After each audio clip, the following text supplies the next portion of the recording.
Όπου κοιτάζω να κοιτάζεις, όλη η Ελλάδα ατέλειωτη παράγκα. Παράγκα, παράγκα, παράγκα το χειμώνα.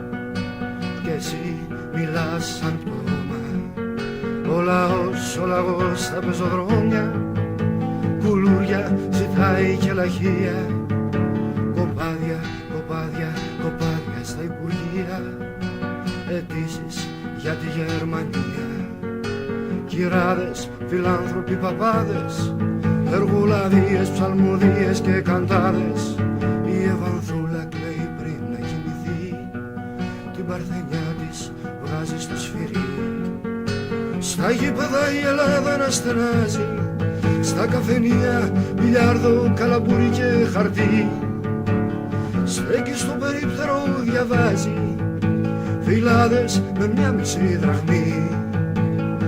Όχι, όχι, αυτό δεν είναι τραγούδι, είναι η τρυπιά στέγη μιας παράγκας. Είναι η γόμπα που μάζεψε ένας μάγκας κι ο χαφιές που μας ακολουθεί.